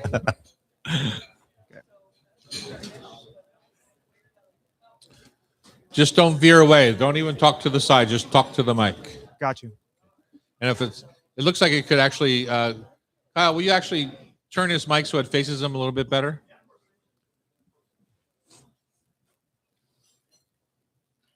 Just Yeah, you scoot like, the back of the mic this way. No, yeah, like that. Now you can just talk right into it.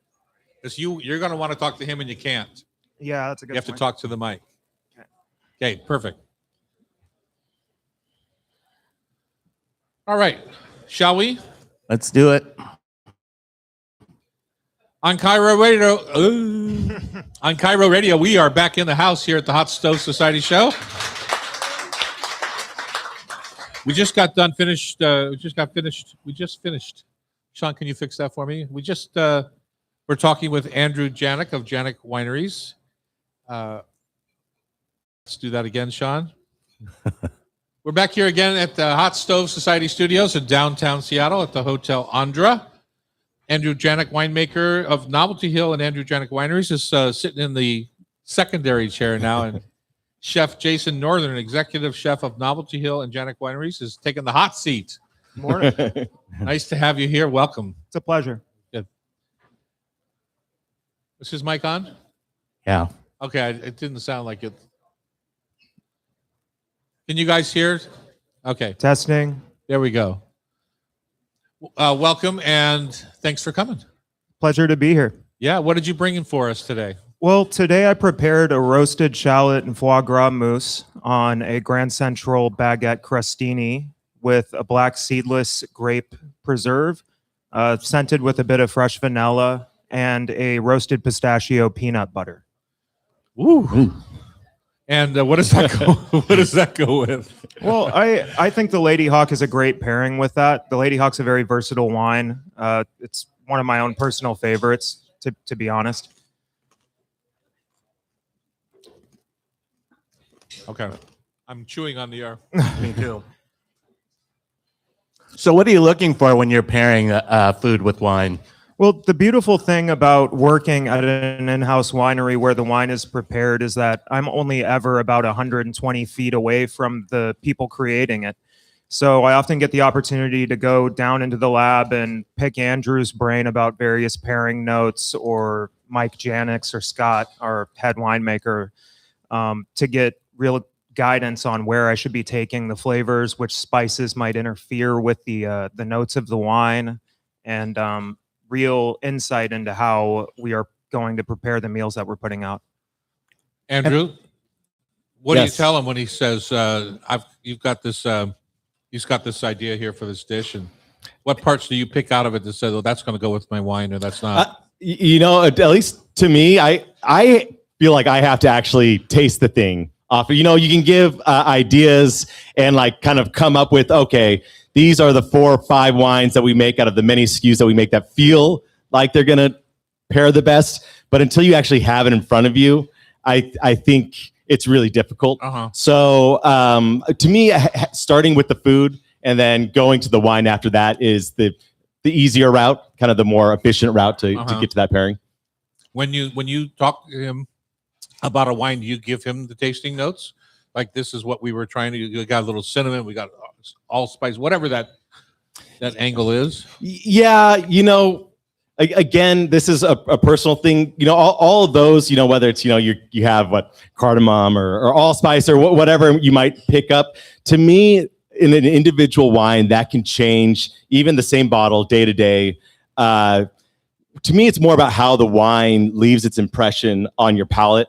You know, the weightiness, where it's hitting, which, you know, kind of which flavor profiles are being lifted. To me, that's the easier way to then pair with, okay, well, the fattiness of this foie gras is going to work with kind of this more like alkaline, higher pH Cabernet that we have here. That's not going to be an overbearing Cabernet. Like that's the easier way for me to kind of vocalize it. Go about it. You've got a lot of time in this business, don't you? Oh yeah, 23 years now. Heavy restaurant group for a while? Yes, sir. About 7 years of my career. I was at Stonehouse Bistro, which was my family's restaurant out in Redmond on Cleveland Street in the old Stonehouse right there. I was there for probably about 6 years. Got my start there, probably illegally working in that kitchen at about 14, 15 years Right. old. Grew up in a household of chef authors. My uncle Michael Northern wrote Nordstrom's first 3-volume cookbooks for the cool. family and friends. So our house was sort of always packed with foodies and chefs and different ingredients coming in, and it's almost like a crash pad for menu development. I knew pretty early on I wanted to be a chef. Mm-hmm. I would say about 13 years old, I kind of decided that was the path my life would take. And are you like me, never went to culinary school? I went to a 3-year program in Boise State, Okay. Oh, didn't even know mostly they for had one. hospitality and management side, but I think both of your experiences just kind of highlight the passion and energy you need to be in this business, because if you don't love it, it can be a grind. And I think only that passion piece takes you past and through the grind of this industry, because it can be tough. So, you know, cheers to you guys for, you know, carrying on. Is being a chef at a winery at all like being a chef at a restaurant? I would say the key differences are probably the pacing. Service style is a little different. For 3 days out of the week, we're doing a traditional restaurant style service in our tasting room, freshly made sourdough pizzas and a small appetizer coursing. The rest of the time, it's more large events where we're pairing many dishes with many different wines for anywhere up to 120 to 200 guests at a time. 6 courses, sometimes 7, more often than not 5. But it can be pretty challenging, but I kind of embrace that. What do you pick up locally? Like, you know, you're out east, all the farms are out there, ranches are out there. Oh, You know, how do you work with the local teams out there? So we have a You're lot of talking Woodinville, right? Well, Yeah, I mean, you're where- in Woodinville, Yeah, but, where he's at. Not but we Eastern have our Washington. farm in Prosser. We still work with other Yeah. people out there.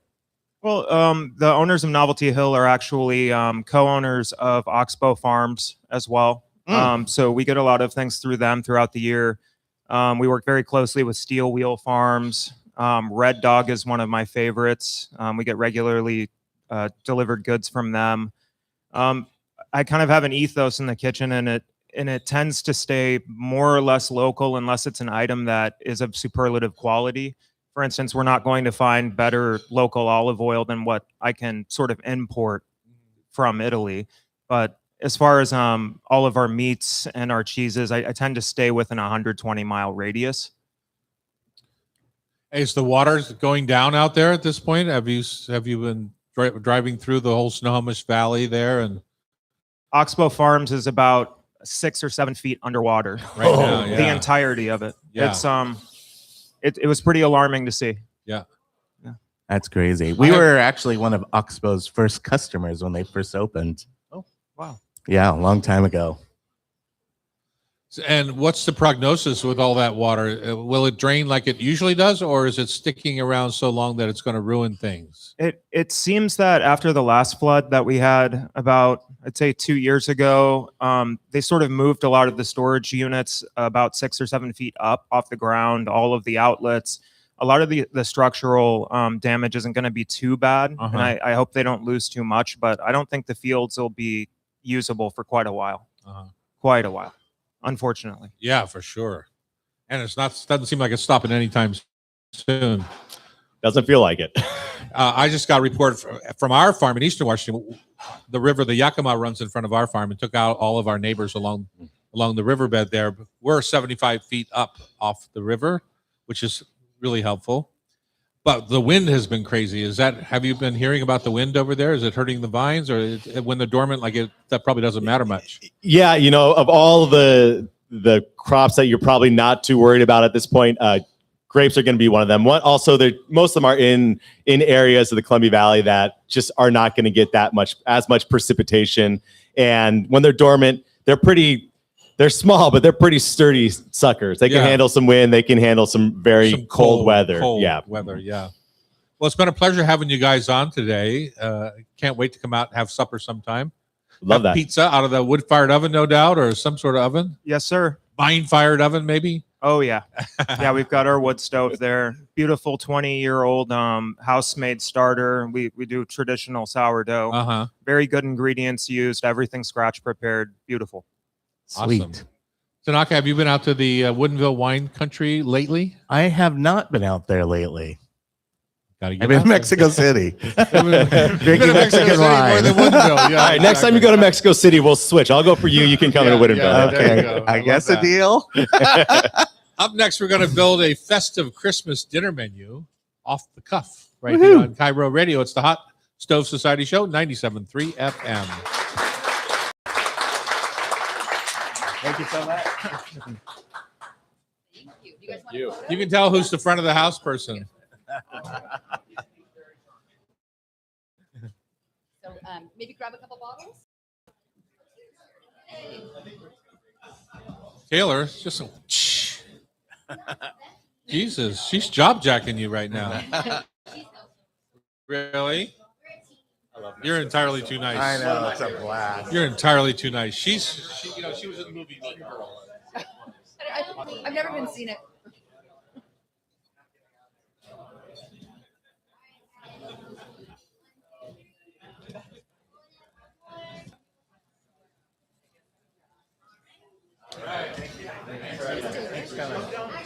Are you still hungry? Definitely will. Thank you. Did you say yes?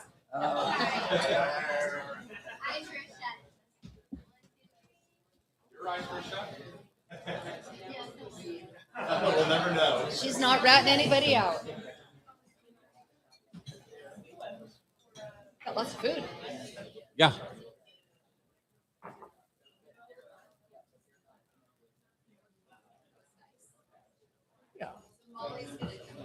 Annie.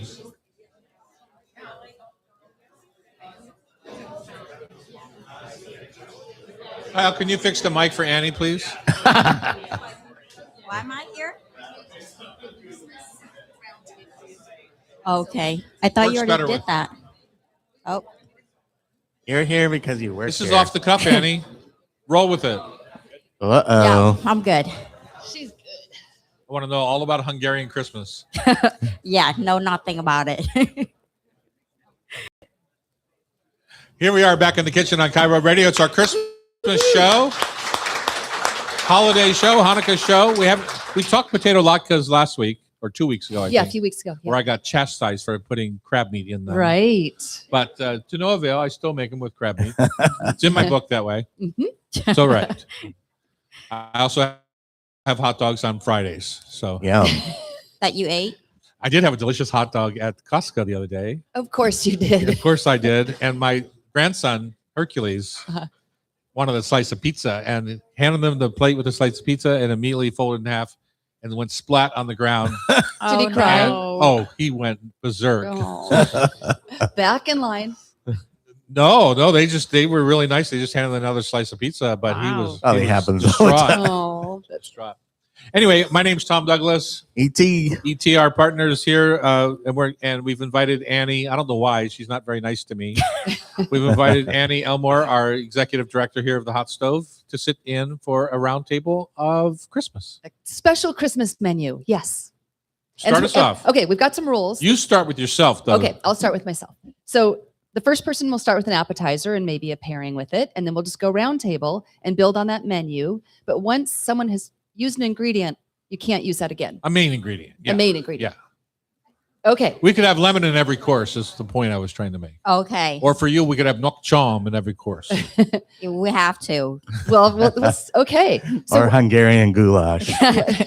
If you had come to my Paprika. house for the night, you would have had a gaugi. All right. I'm probably going to hear about this all week Yes, long. you are. One whole year. Oh, my goodness. It's going to be on the menu soon. Okay, so I'm going to start off with Hama Hama oysters. And, oh, you're giving me a face. Well, we've already used that ingredient, but that's no, okay. No. I'm going to start off half of them, maybe a Rockefeller style, and half of them will be raw. Because people, like you said, some people are like them cooked, some like them raw. So what kind of pairing, what would be a perfect, like little bubbles, or what would be a Martini. a martini? Yeah. I'm not the biggest fan of bubbles with oysters personally.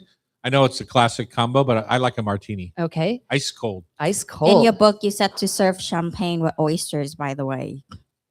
I like. It's in the book. You know what I Annie say reads around the my book. house, Annie? You know what I say? You know what I say around my house? If I No. want your opinion, I'll give it to you. I think you just Okay, did. you're up next. We have oysters and a martini. I'm definitely be pot stickers Ooh. or Or xiao long gaogi. bao. Or gaugi. Yes. And what's the flavor profile of those? Definitely pork. I love pork and garlic chives. Ooh. Xiao long bao or pot stickers. What is shalom It is a soup dumplings that you Mm. steam and it has like broth inside where you can drink while you eat it. It's my son's favorite thing. So And what does he drink while he eats shalom I drink the broth. He just eats the dumpling. Good pair. Smart little guy. Yeah. Garlic chives and ground pork. Yes. All right. ET, you're up. I'm gonna go with leg of lamb, marinated in some vermouth, and then you would drink the same vermouth, not out of that pan, but out of the bottle. With that, my kids love lamb I thought you were Wow. going to say vermouth. and vermouth. And how long do you make that for? How long? Mhm. 2 days, hopefully. Oh, really? It Yeah. doesn't break. Oh, okay. No, it's lamb. It's tough. All right. Well, you skipped salad, so I'm going to go back to soup or I don't salad. like salad. You don't like salad? No, I've known it for 30 years. I did not know that. I'll eat it, but it's my choice, and I'm gonna choose it. Okay. That's the way I feel about granola. It's horse food. A little yogurt, it's fine. Yeah. So I'm going to go back and make a butternut squash soup Mm, because it's the- time. it's time. Yeah. Yeah. And it's so funny. It's so funny is the wrong word, but we're just getting to that point where we're starting to use up all the Prosser Farm stuff. We have 6 butternut squash left. And so I took 3 today. I brought them with me. Oh. And we're going to make a butternut salad for the Christmas boys' lunch tomorrow.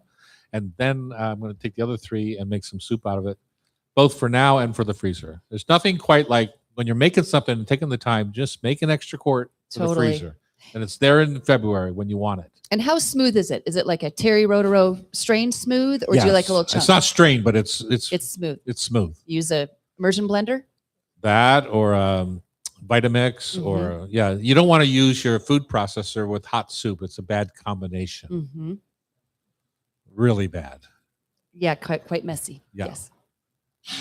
Oh, okay. So I'll do So a we're back to soup. back You to still have soup. salads. ET's got a roast lamb roast entree. lamb.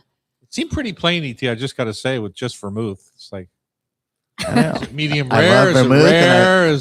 Is it No, I would go well done? Well, like Well fall off done. the bone. Fall kind off of- the bone, like we do at Greek- Lola. Greek style. Greek yeah, style. Yeah. Why would you just go really simple? Probably like roasted vegetables, like parsnip, carrot, sweet potato. Dice them up nicely. And maybe one thing I do at home a lot is I do the veggie rub and olive oil Uh-huh. and just roast them up, and then maybe some kind of little thyme butter sauce on top, just to kind of drizzle. Would that go well with your Sure. vermouth lamb? So your cut is more like a succotash kind of cut rather Yes. than big chunks of Yes, parsnips. it's smaller. It's smaller, and then it just gets more crispy. Uh-huh. I like it really nice and not too soft. Are we on a salad or soup course? You can go back You to can a go salad wherever if you want.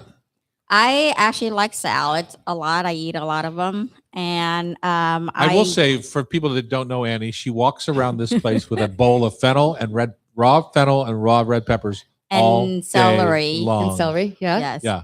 And That's why she looks like that and I look like this. and it makes Tom's face not very pretty when he looks Yeah. at my bowl of vegetables. So I love mine with a lot of vegetable. I really don't like just lettuce in my salad because it's just water.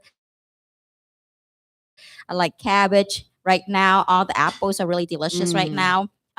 There's this farmer's market stand down in West Seattle. They have delicious carrots. It's the last part of it. Shave that. I love kale.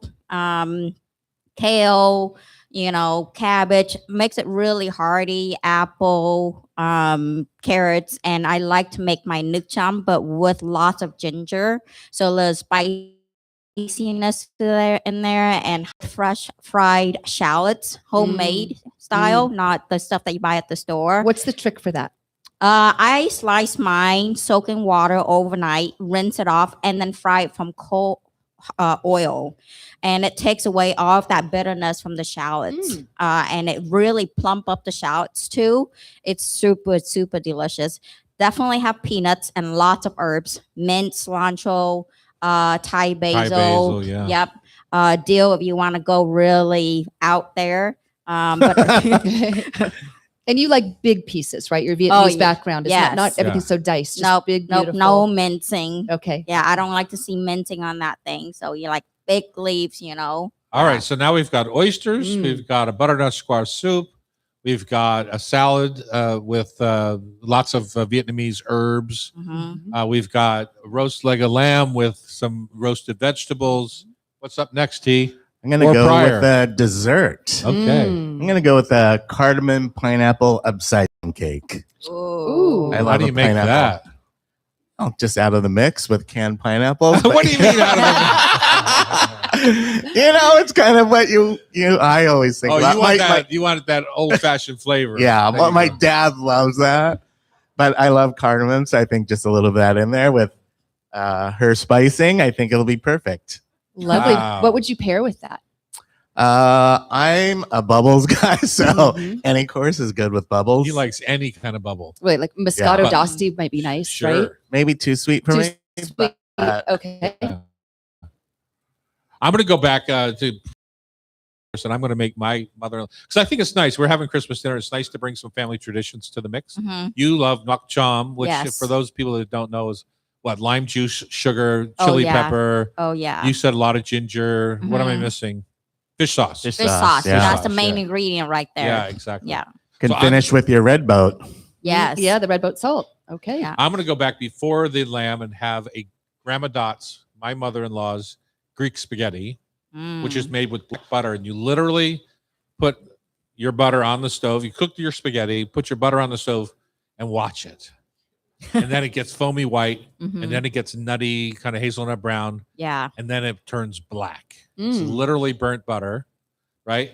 You pour that over your bowl of hot pasta, grate over some lemon zest. She would never do the lemon zest. She was so mad when I put that in my book that I called it Grandma Doc's Greek spaghetti and I put lemon in it. No, there's no lemon in it. Mm. And I put parsley in it, chopped parsley. Did she yell at you about that too? She yells at me about a lot of things. Mhm. And then Mazithra or no Mazithra? Lots of Mazithra cheese, which is a salty, dry Yeah. cheese. And Yeah. is that a traditional Greek thing, or was that just your grandma? No, it's a Dot's? traditional Greek. It is. Yeah, Okay. black spaghetti. Okay. Black butter spaghetti.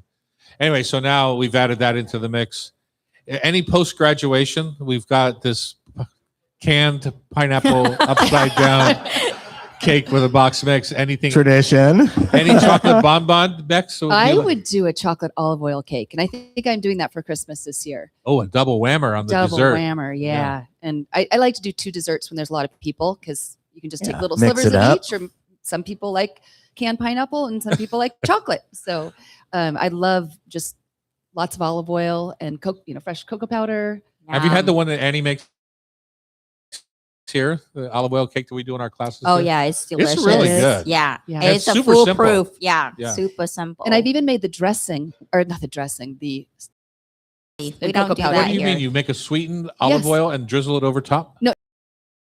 you want, and it is kind of smooth, and put it in the fridge, and it just looks pretty, and it tastes Ah. good. So does it Olive- have a sheen? Yep, olive oil frosting. Huh. And It when you works. pull it out of the fridge, you have to let it come to room temp, right? You Mhm. can't just. Yep. Okay. Nice thing. Well, that sounds Yum. delicious, you guys. Yeah, we got a We're good gonna make dinner it? happening. When are you bringing it by? Exactly. I'll Yeah, bring it next week. All right, we're going to have some fun with Food for Thought Tasty Trivia coming up next here at the Hot Stove Society Show, 97.3 FM. Welcome. Thanks, Annie. Let's get Molly Anderson up here. How are your potatoes? Tastes like a little bit of farm fresh right there. I'm digging this ham right now. How's it going? I did. Okay. Thank you. Yeah. Can't see him. E.T., move your, yeah. And then they have to be propped up so that we can see what we're looking at. The light's shining off. Just moving to me a little bit so that the light's not quite. A little bit of a glare, so best we can do. Shiny. Fluff my hair. You can take them out of the package if There you, we go. Yeah, if you want. take one out of there. Both of them out of the package.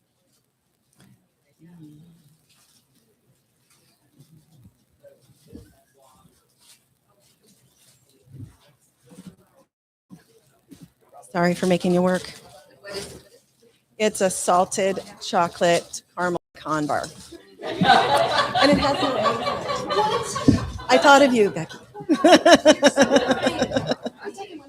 Please do. Yeah. Egg free? These ones have eggs in it, but those ones don't.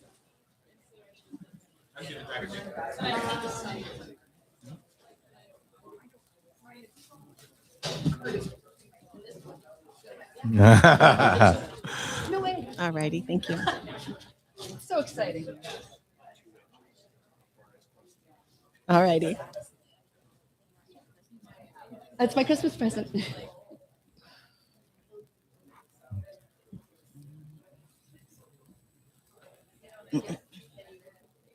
Okay, last segment.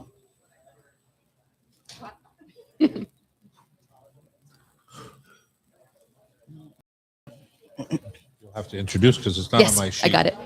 And then ET, the last promo page. Don't huck it before we're done. You got some words. Yeah.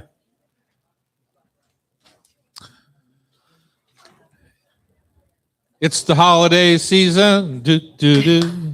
Here we are at the Hot Stove Society Show, 97.3 FM. It's time for Food for Thought Tasty Trivia, brought to you by Rub with Love Spice Rubs, which make a fantastic stocking stuffer, if I do say so myself. If you're traveling through SeaTac Airport, you can grab a few jars at Made in Washington or Hudson News or the Dufree locations. Dufree, short for duty free. Yes. Yeah. got Thank it. you. Thank you. Took Just me a while to learn making that. sure you knew Yeah, I that. appreciate that. What are we going to do now, Bex? And We're- who's playing this game? We're going to play trivia, and we've got Molly Anderson, who's the pastry chef at Novelty Hill and Janik Wineries, and she's been here all morning with her coworkers. You had to so- sit through all of that I did. Are you I had to hungry? get up early. Are they any more interesting on radio? Good question. We'll find out. Okay, well, each of you will get 5 questions, and the winner will pick out someone in the audience to stroll through the gift shop and get a Rub with Love The Spice gift Blend. shop. We have a gift shop. You have a gift shop. It's Christmas. It's Christmas. Oh It's time my to lordy! shop. All right. So, Molly, we're going to start with ET so you can see how it's done. But I hear that you've listened to this before. Quite often when I'm at work, I'm listening to the podcast Oh, while I'm Nice. baking away. It's quite fun. It's kind of surreal being here. beautiful spot, isn't it? Yes. Yeah. All right, ET. It's been a Hello. little while. It has been. Okay. Did you win the last time or not? Good. What fruity sounding term is used to describe a strong atmospheric river that channels moisture from Hawaii to the U.S. West Coast? It also happens to be a name of a famous cannabis strain and a comedy film. It was also the centerpiece of our table the other night at the Aloha party. I don't know. Kush, pineapple Kush. Pineapple Express. Pineapple Express. Oh, that's half. You got the pineapple. Oh. You said a strain. I gave you a strain. Good job, ET. Oh, lordy. This is how it's going to be. That's how I won. You're generous today. Merry Christmas, Eve. Yes. We all Number need a 2 gift. is multiple choice. In Germany, what unusual item is sometimes hidden in a Christmas tree for children to find? Is it a glass bird, a pickle ornament, or a walnut? I'm gonna go with a pickle because that's what I want. That's totally you, and you are correct. Pickle it is. Number 3, it is shared by kippers and bloaters despite their different. I know. Maybe I shouldn't have given him the first Yeah, no one. kidding. 4, the word brunch first appeared in print in the late 19th century. Which country coined the term? Man, that's a tough one. I'm gonna go with England. You are on fire. It is England. They thought it was a cheerful alternative to a heavy Sunday dinner. Okay, number 5. Molly, how do you feel about that? I'm feeling nervous. Okay. Thanks a lot. So much pressure put upon me. Well, this one's kind of tricky. Multiple choice. Which ingredient topped Food 52's most searched for list in 2025? Cottage cheese, potatoes, or lemons? I'm gonna go cottage cheese. For a perfect score. 5 Wow. out of Oh my 5. goodness. Wow. Nice guess there, buddy. You know what my favorite food isn't? Cottage cheese. Cottage cheese. And beets. And beets. And beets. All right, Molly Anderson, you ready? I am ready. Okay. Tell me again where Molly's from. She's from Novelty Hill and Janik Wineries. And what she's did the she bring us? She's the pastry chef. And tell us these beautiful cookies that you brought. The Oh, treats. these are one of my favorite ones. They're salted chocolate caramel pecan bars, Yum. and they're quite delicious. And then I also brought white chocolate peppermint cookies. If you can't have nuts, so And it All is right. the season. it is so the season. I love lucky baking Christmas audience. cookies. Thank you. And That's- just for you, they're egg free. I know I'm so excited. I can't. It's already in my bag. Okay. Don't want anyone to take it. I usually like to give. You know, but this usually time when I people took. are excited, they just eat them. They don't hoard them. Right. I'm excited. Thank you. You're All right. welcome. Number 1. According to a classic Christmas song, which nut is roasted on an open fire? Chestnut. You got it. Number 2, multiple choice. Which country warms up winter with mulled wine known as glog, glug, spelled G-L-O with a umlaut, G-G? Is it Germany, France, or Sweden? Germany. It's Sweden and all across Sweden. Scandinavia. The umlaut was your key. The Oh, little- see, I'm not an umlaut. I'm German, so All right. Number 3, true or false? The Feast of Seven Fishes is a centuries-old Italian tradition. Is that true or false? by the way you're shaking your head, I think no, it's false. It is false. While Italians traditionally eat seafood on Christmas Eve, the fixed 7 fishes format was created and popularized by Italian American families in the U.S. There Who you go. knew? Not me.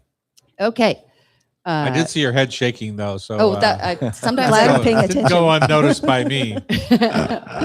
Number 4, what is the main ingredient in a traditional Mexican horchata? Oh, it's corn, isn't or Close. rice? Rice Another it grass, is. yeah. Rice it is. One of those Perfect. grains. Final question is multiple choice. According to Food 52, which recipe category saw the biggest surge in searches? Soups and stews, sheet pan dinners, or 5 ingredient meals? I'm going with sheet pan. Sheet pan Sheet dinners pan it for the is. win. That's this is That's- last year. Yep, that's Boy, it this year. seems so hot like 5 years Yeah, ago. It's Yeah. cottage cheese too. Yeah. Anyway. Yum. So you got 4 out of 5. Good Oh, job. Eric, Nice work. being such a smarty pants. Lucky. He's got Nice job, Molly. Okay, Tom Douglas. Which sparkling wine has become the fastest growing worldwide, outpacing Cava in 2025? Prosecco. Prosecco it is. Nailed it. Number You know, when I had Prosecco on the menu and when I had Cava on the menu, Prosecco outsold Cava 10-1. Oh, wow. Yeah. Okay, and what is Lambrusco? Lambrusco. Lambrusco is not a sparkling. I mean, it's a Versante wine. Okay, so it's Can be. Okay. But yeah. Not the same. You nailed it. It's my Okay. number 1 though. You like sparkling Lambrusco? Love it. Okay, good to know. Number 2, German Glühwein and Scandinavian Glug are both mulled wines popular during the holidays. Which one traditionally includes raisins, blanched almonds, and sometimes other dried fruits, making it as much as a snack as a sip? The Swedish one. The Swedish one it is. Scandinavian Glug. Good job.